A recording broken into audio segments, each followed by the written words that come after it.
Good afternoon, distinguished participants and the audience of the International Financial Congress. Today we'll talk about blockchain versus custody services. I'd like to thank the organizers of the Congress for this opportunity to discuss the current status and the prospects of the settlement infrastructure of the financial market. And thank you for coming up with this brilliant name.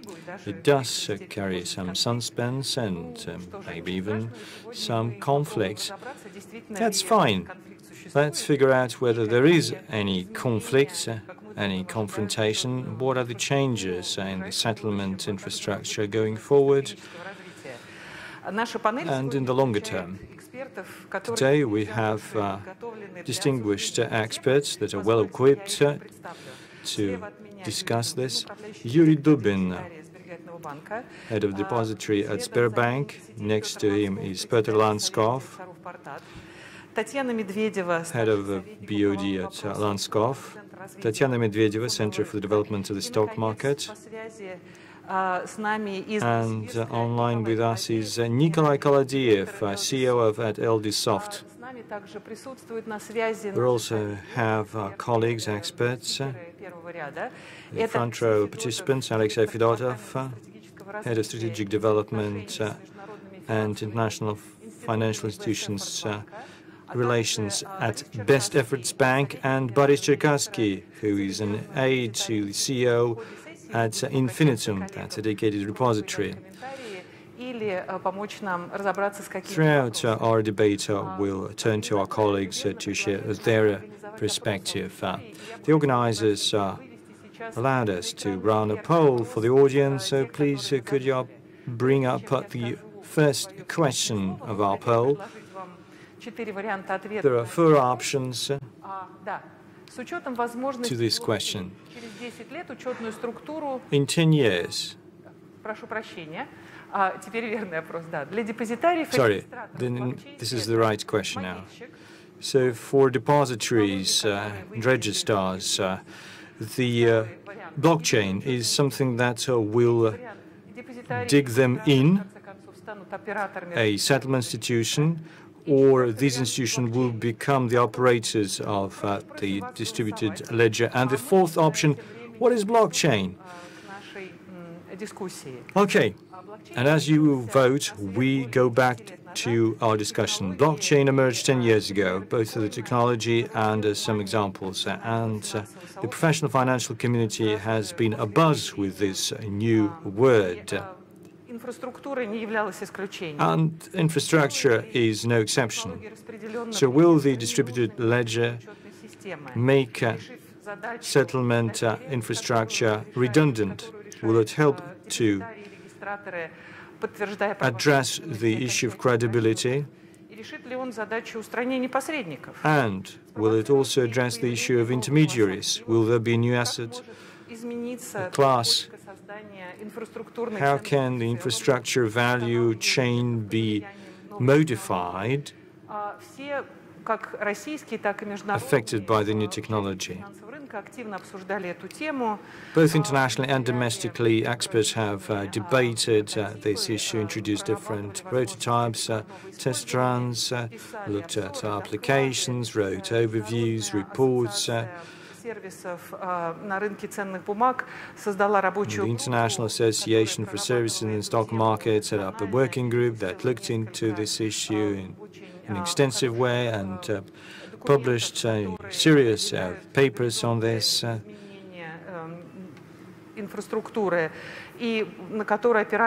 That looks at potential horizon and when we can finally see this technology in place. Today we know a little bit more about this technology. We have some practical experience. We've also studied its practical applications in junction together with other technologies. And the regulators have set up regulatory sandboxes. There are other trends, the digital ruble and other digital currencies of other central banks. So that's another dimension of this trend.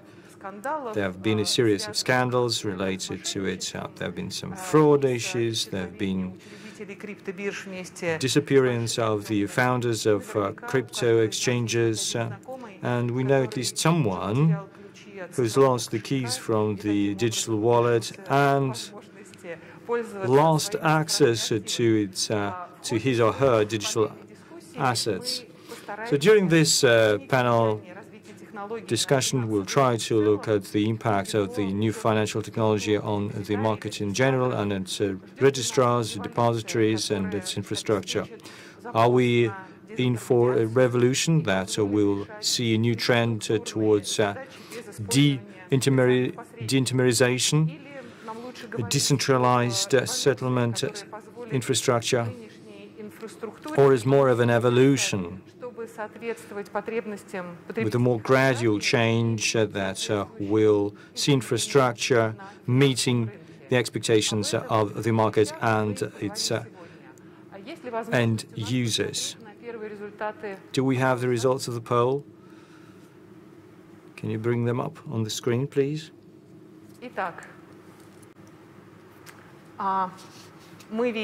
What we're seeing right now is that most of the votes are in favor of the second option, one of the new instruments.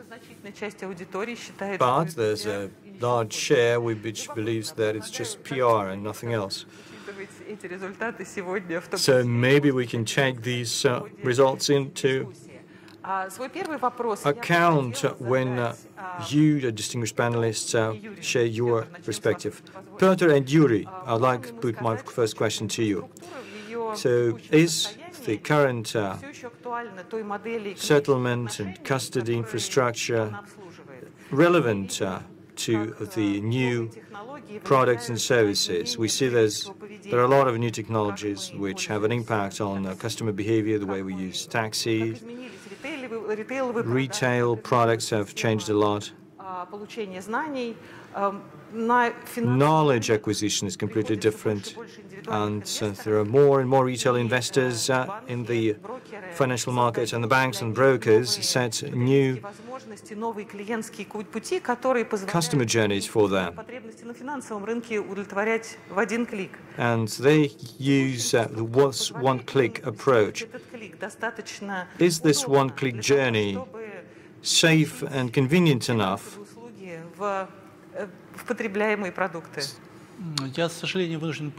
Unfortunately, formally, we are not yet there. But is the infrastructure to blame or not? Overall, the infrastructure is ready to provide this one-click service. But since it was established and designed in the 1990s, registrars have a so-called superstructure, a lot of regulations, a lot of rules, norms that describe the pre-digital life of infrastructure and settlement and registration institutions. So there is a gap between the current realities and regulations. We would be happy, and we are actually ready to do that. And we have asked the central bank to repeal some of the paper age-based regulations, requiring physical presence of a customer for his or her identification seems to be strange. So a person who's thousands of kilometers away cannot come to the office. Remote identification is now possible, but it's the predecessor of the central bank that had a decree that mandated personal presence, physical presence. So there could be thousands of users, but we cannot service them because they cannot come to our office. So if we can repeal most of the regulatory outdated norms and get rid of the hurdles that stand in the way in reaching out to the new generation of customers, that would be great. well, there are thousands of new customers. Will they come to the office and register themselves? No, they will use the services of a broker who can do it for them. So they would use the intermediary. We could have avoided the intermediary, but we cannot do this at the moment. They would like to continue living in this digital bubble. So they have gadgets, they have the internet. We could do that, but the regulation doesn't allow us to do that.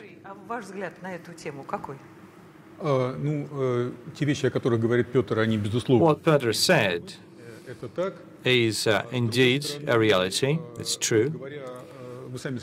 But you said yourself that we have 10 million individual investors, and they buy stocks and bonds in one click, and there is post-trade settlement. There might be tension, there might be issues, but the pace of growth indicates that people are more or less satisfied with the current infrastructure, and the infrastructure can handle that inflow of customers. Here's what I would like to point out. So you talked about the new taxi models, food and breakthroughs, disruption. Why don't we see this in the financial market? The financial market, indeed, is one of the overly regulated markets. I agree with Petr. It's a huge market. It's a well-developed market. It's an economically developed market.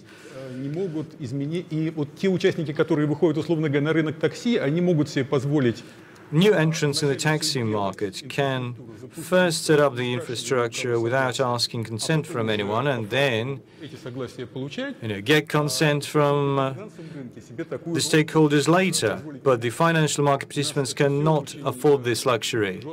Everything is really tight. It's well regulated. I don't know whether it's good or bad, but given the scale of the market, perhaps it's good. So if I order a taxi, if I hail a taxi, for example, and I, touch some of the icons and get the result that I need, I don't really think of what's behind, what are the algorithms and computation behind this screen. So change in logistics, new contracts with transportation companies, motivation of the taxi drivers. If I don't think about this, if we copy this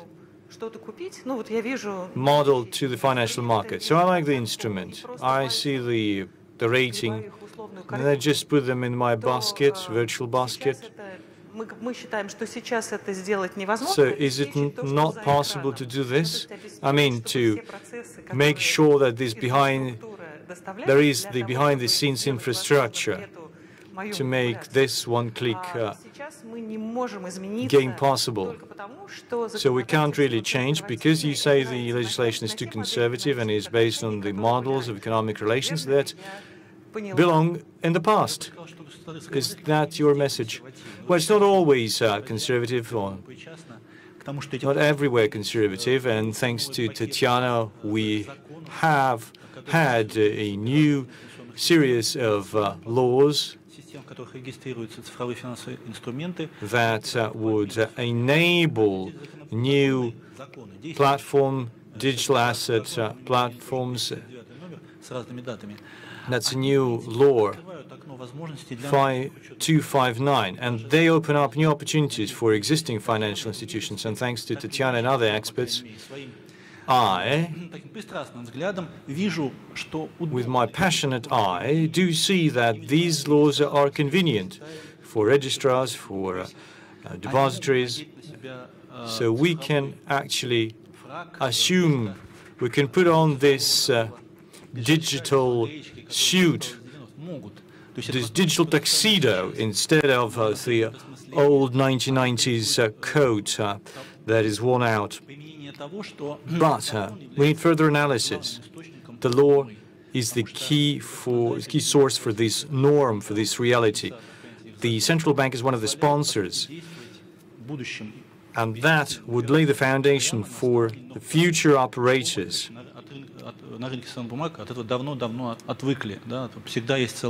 So you always have a huge pyramid of rules and regulations, while the new operators, the platform operators, the digital assets operators, will operate straight from the new law. So COVID is a major hurdle right now, but the mentality of the depositories is still not there.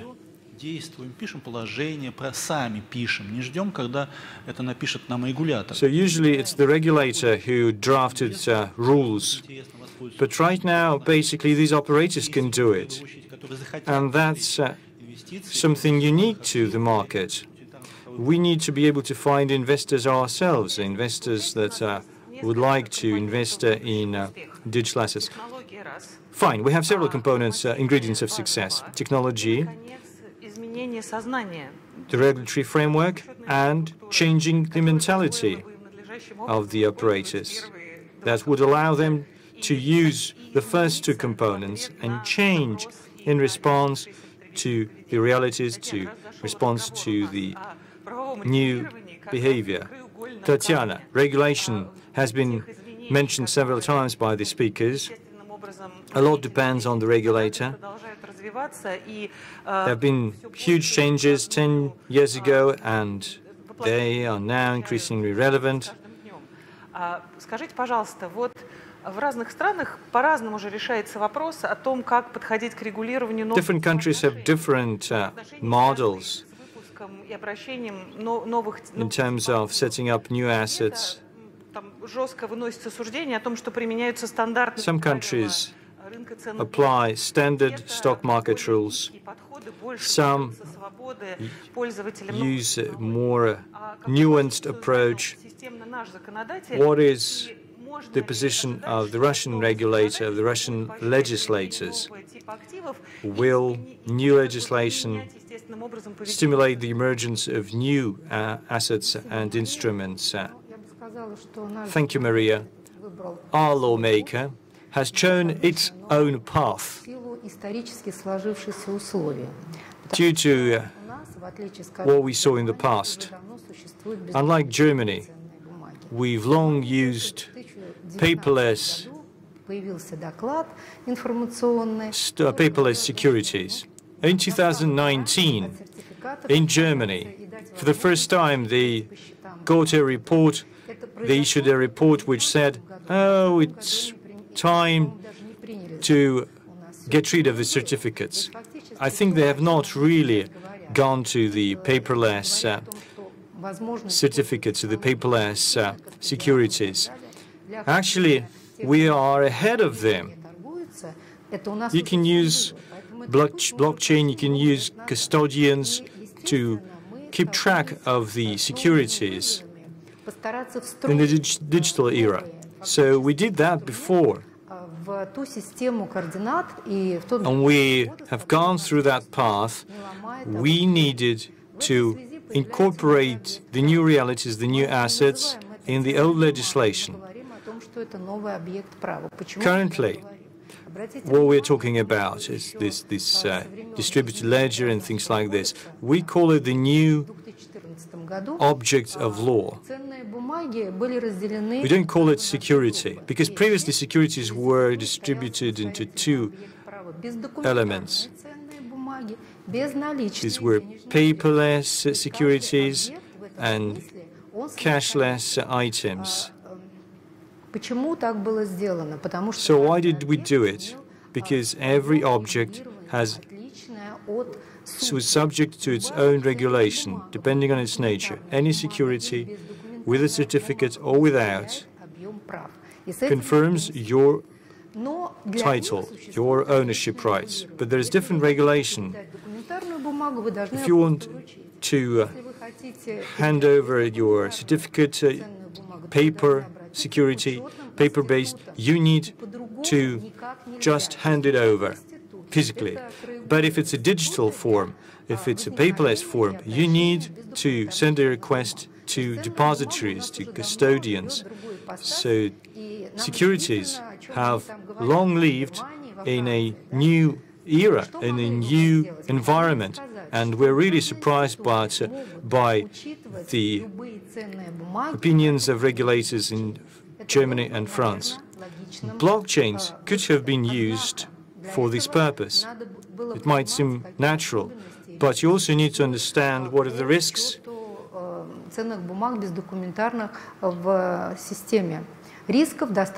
There are quite a lot of risks. Could they have been overcome when we introduced amendments in our legislation? No, we cannot do it even today. So you have two sets of relations with different regulation. We have two types of assets: bonds, for example, and stocks. You have paperless bonds and you have stocks as digital. They're also paperless, but, well, we call them digital assets. They're still assets. They still are a symbol of a particular type of rights, but in terms of our legislation, it's a different element. You cannot use any intermediaries.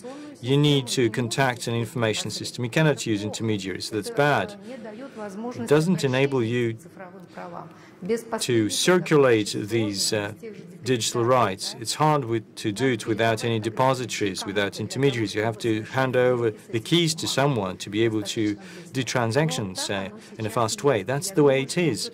And Piotr is right.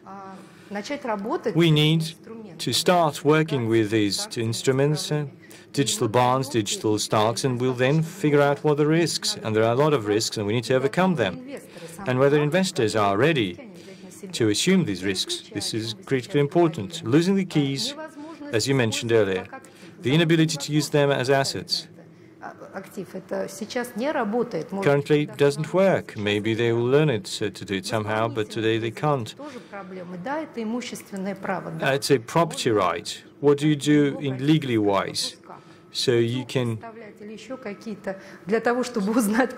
So how do you know the code? How do you know the keys? You know. How do you push the person to relinquish that kind of property? So there are a lot of issues which we still cannot regulate. How do you ask for these keys? Torture a person? Well, it's all about trust right now. I agree with Piotr that it's high time to set up new legislation and get rid of regulating processes. We need to regulate outcomes. Currently, we regulate processes. 3 days for this, 3 days for that. You put a tick there, you put a signature in this log. We need to require and punish settlement and infrastructure and depositories for the outcomes, for the results. We cannot control the interaction between different computers and different servers. So we might have a single ecosystem where a lot of depositories and custodians will connect and they will interact. And they will keep all of the transactions on their side, all of the transactions in the financial market. That's my vision. Thank you. Now, I've been listening to all of you, and both Nikolai and our first row participants. We're all specialists in this area, and we are belong to the conservative old school. Именно того, как могла бы измениться жизнь, ну, которую мы знаем. Well, we are discussing how our life can change. But is there a danger that, influenced by the bans introduced by various individual investors and the ambitious brokers, there might be some fintech solutions coming up based even on new laws that would prove to be efficient in blockchain systems. And the regulator says, see, I mean, this is a peer-to-peer efficient way of interaction. So we may forget about the traditional infrastructure and use just blockchain for our transactions. So we're talking about some scenarios for future. I was talking about a caretaker, more or less, approach, and but that fintech provides such a solution. And this might happen actually without us even understanding this or seeing this. That's a question that I have. Well, I would say that there might be some value chain, the OTC market, the registrar, the regulator. We all know how to more or less live with each other. What if even the individual investor needs such very fast transactions? Well, whatever, we are just following the procedure. We're going from one link in the chain to another. But does this mean that new technologies may more or less remove us from the scene and quite unexpectedly to us? You know, I really faced big chain when I was reading through a report for Euroclear in 2016, which depicted an absolutely different structure, where accounts are at the same level, where transactions are within one day, where the architecture is very flat. An ideal picture, I would say. And the consultants were claiming that theoretically the blockchain technology makes such an ideal picture possible. But then various other questions emerged that in theory it is okay, but it would probably not work in practice. And people were saying that it might happen if there's some disruptive event happening and people would be talking to each other directly. If, of course, the regulator decides that it is the way to go. So we had several options of how this is going to happen, but all those options turned out to be quite complex, because you have technological challenges and the blockchain of a decentralized, fast and secure transaction. You can, out of the three, choose only two, not three. So the story where you have to choose between the speed, security and decentralization, then the market would rather choose and opt for security and speed than decentralization. And of course, people want to have money in that system, because without money, it makes no point. And you also have to manage this beautiful new world, and then you need to agree on how this is going to be regulated. Well, it was, to remind, back in 2016, in about 5 years' time, people claimed there would be the first signs of such new world, and then probably the fully fledged system would be created in the next 10 years. Now, 5 years later, and realizing where we are, they probably really were correct that 10 years is really too optimistic to have such a happy situation with us by then. That meaning that it is going to happen, and with our immediate contribution. If you trust Oliver Wyman, the author of that report, then it is undoubtful that the regulatory factor is one of the most essential ones, and the dynamics of change would depend on the position and attitudes of the regulator, and the market will still remain heavily regulated, at least over the horizon of our vision today. Nikolai, we are discussing the scenarios of the future, and we are saying that blockchain is a technology which can provide a solution to the fundamental problem of trust and confidence in the validity of various records and data. And people who are driven by analysis. They are talking about some single environment. Nikolai, as the practitioner, as a person who has been long involved with the market, do you think that blockchain could be a panacea to the request and demand of the industry for security, for speed, and for lesser cost? Thank you, Maria.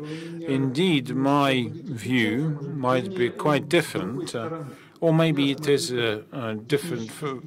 It comes from a different angle. I'm a technical expert, and looking at this technology from the technological point of view. We have lived without blockchain now quite happily, and we're able to find proper solutions. However, blockchain is also a very interesting technology which compiles in itself certain infrastructural solutions for very specific tasks. And what are those tasks that are proper for blockchain? These are the systems that are well protected and secured against data distortions. These are the distributed systems that are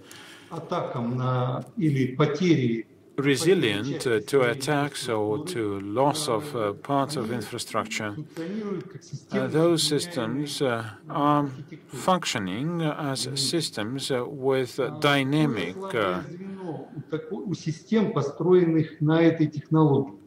architecture. But what is the weak point of those systems?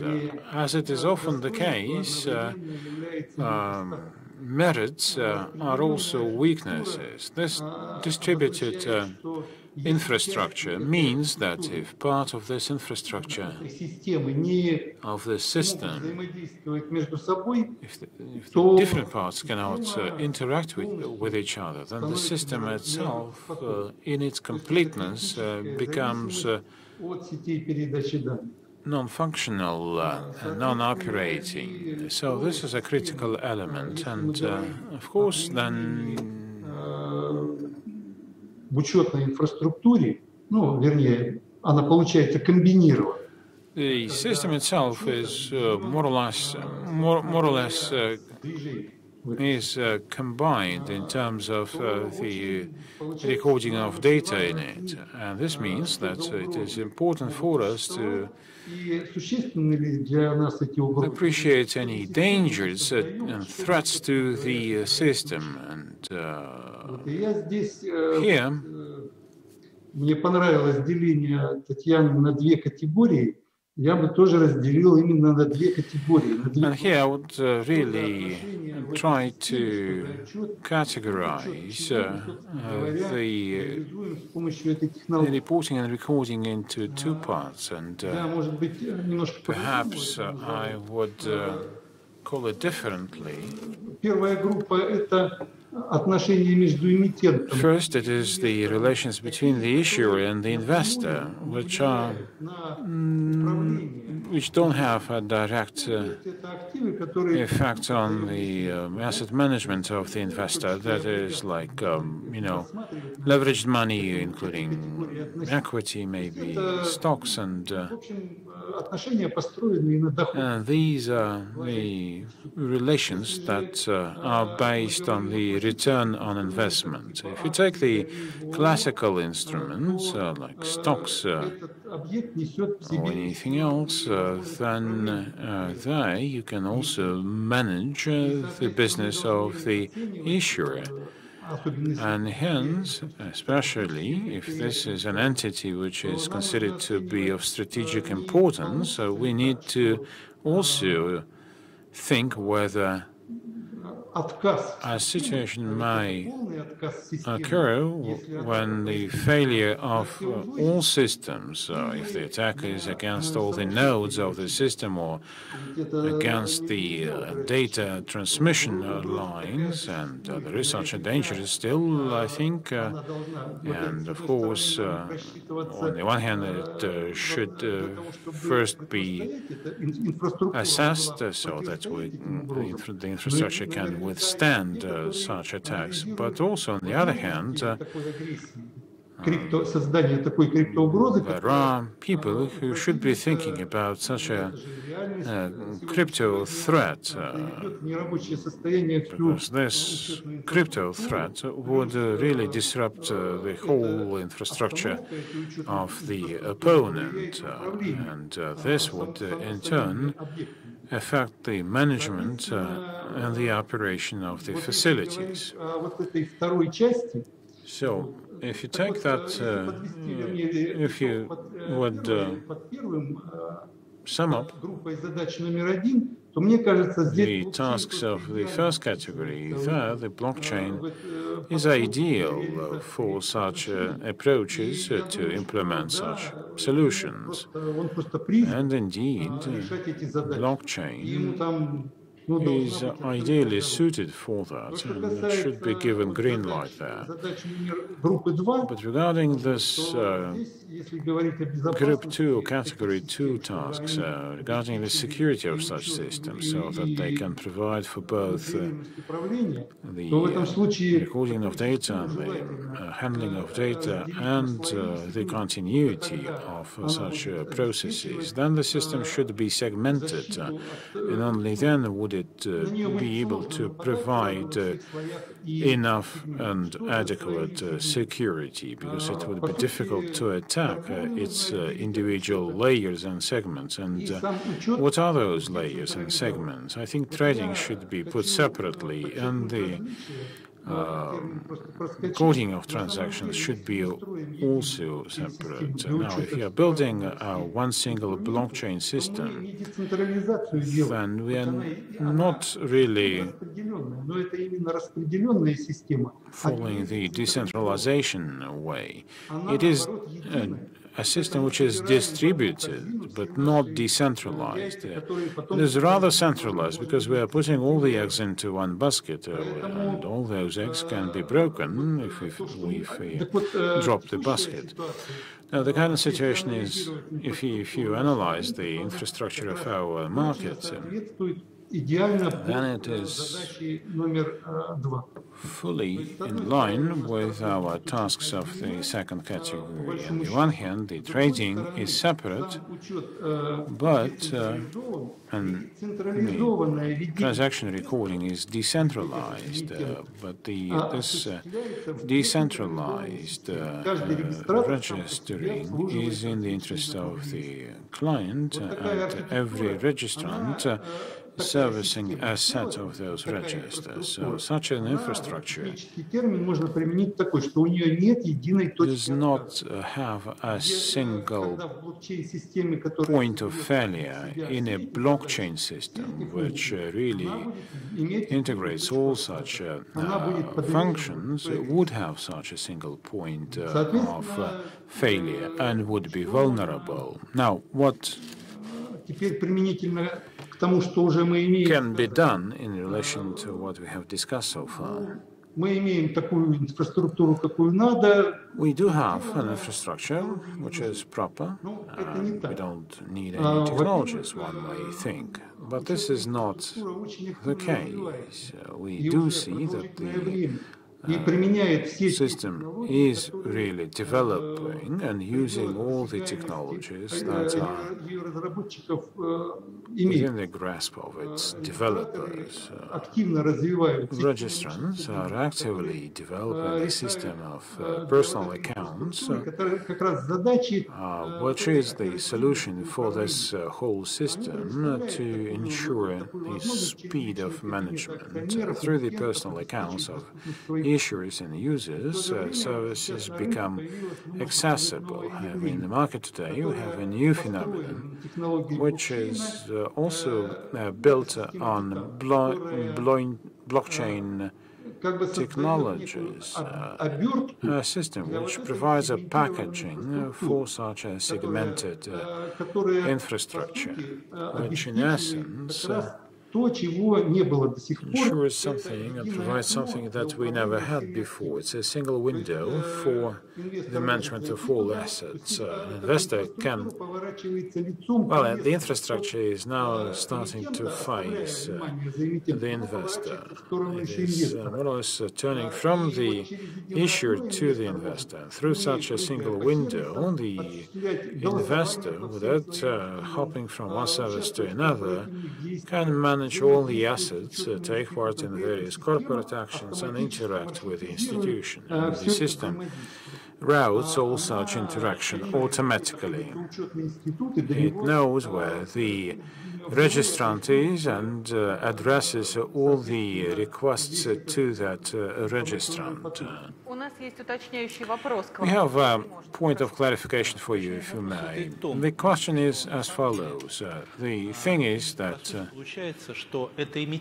in essence, it is the issuer who has to take the decision that the servicing and handling of its papers, securities, will be done by the system. So it is supported by the entirety of institutions and systems. It is the issuer who has to open that single window that you were talking about. But most of the issuers, but not even most, but all of them, would not even suspect that such a single window can be there, that there is such a template for a single window that you developed. And we don't know how they would behave if they would learn about such a single window, because it's a single window that would provide access not only to its data, but to the data of others issuers. And maybe there would be a concern that the data would be freely accessible by all within that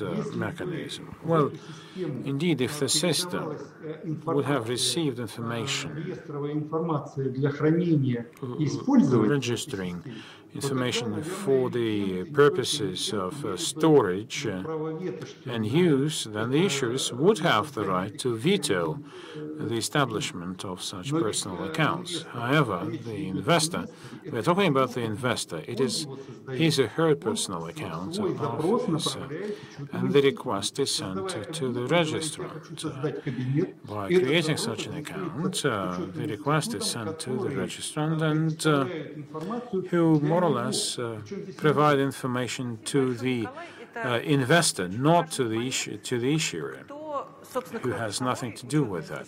So the question is indeed who can be the driver of change. Piotr mentioned the issuer, Nikolai mentioned the investor as a person who is requesting such information here and now, and to add something new and bigger to the traditional services, and the registering institution is a chain in that value, is a link in that value chain, and blockchain can really have an impact on trade and free trade and clearing.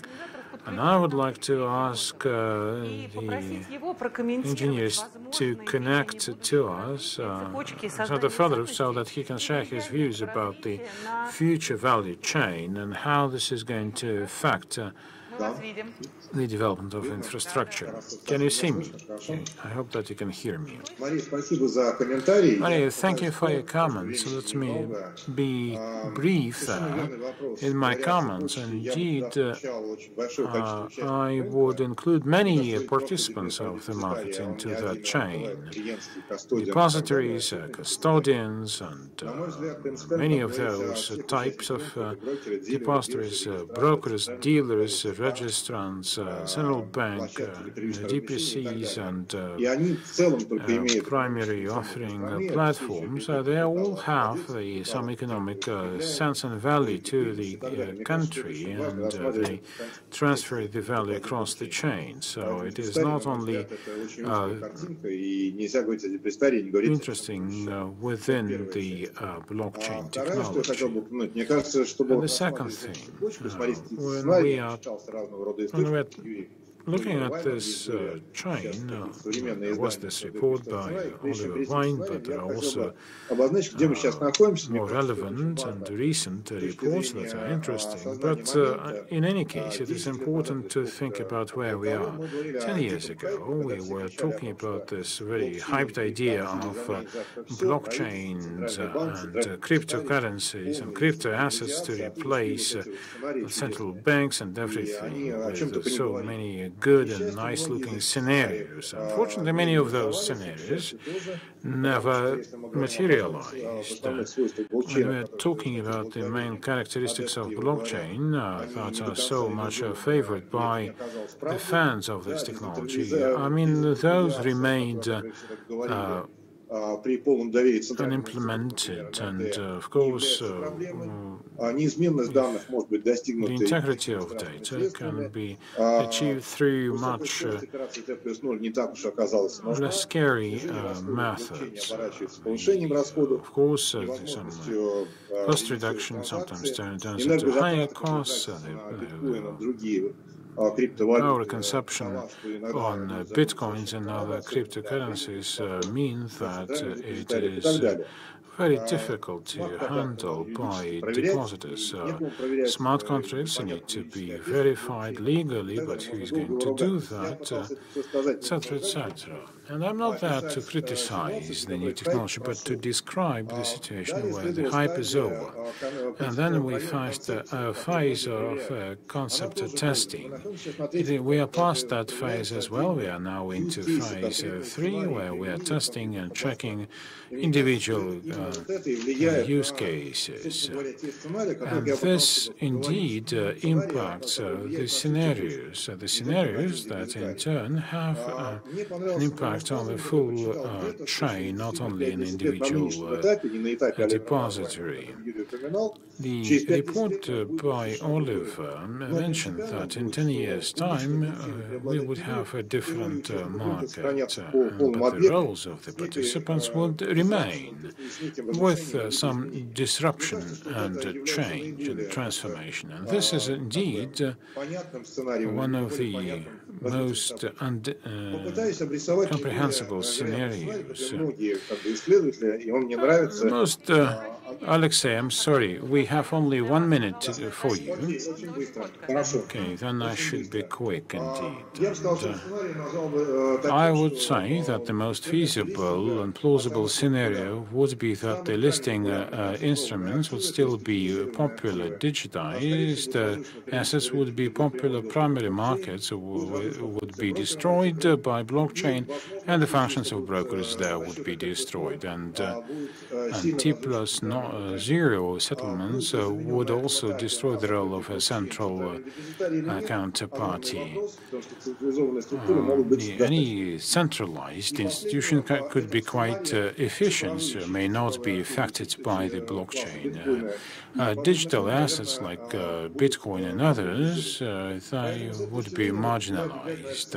Looking at this future scenario for depositories, there would be a broad vistas, and they would find some new areas where they can get income, like, for example, storage fees, etc. And many say listing would disappear, and all unlisted assets would be issued as ICO, and there would be primary and secondary markets in blockchain, but digital assets would not be predominant. And a statement that I wanted to conclude with is that public blockchains, they would only increase the expectations and understanding of the scale and cost of automation. They also inform us about which assets need to be digital, and they also identify the areas that should be subject to blockchain and new technologies. And also, most probably, we can expect that these technologies would influence in a way that new issues and new markets would look like ICO. This is like a mixed model, not a single model. Thank you, Alexei. Indeed, it's a very interesting opinion and picture for the future. Maybe we can have a look at the second poll that we had for our audience.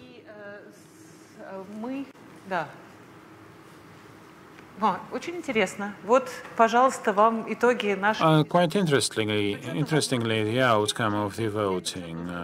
In 10 years' time, the registration would be supported by fintech. 57% of the audience said so.